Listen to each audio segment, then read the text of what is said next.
Namun, bukan hanya kehilangan ayah yang menjadi tantangan berat bagi Airlangga. Ibunya, Mahendradatta, yang berasal dari Jawa, mengalami konflik politik yang rumit dengan kekuatan di Jawa Tengah.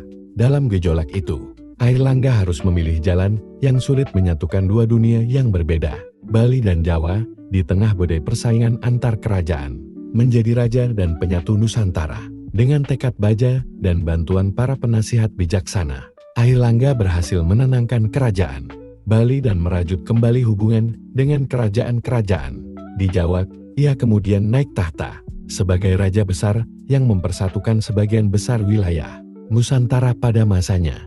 Di bawah kepemimpinannya, kerajaan berkembang pesat. Airlangga terkenal sebagai raja yang cerdas, terbuka terhadap berbagai budaya, dan gigih menjaga perdamaian. Ia membangun Istana Mega di Kahuripan, yang menjadi pusat pemerintahan sekaligus lambang kejayaan. Selain itu, Airlangga juga memajukan bidang seni dan sastra.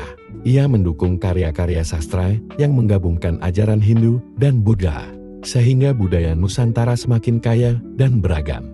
Warisan dan akhir hayat. Setelah puluhan tahun memimpin dengan bijaksana, Airlangga mulai merencanakan masa depan kerajaan yang stabil.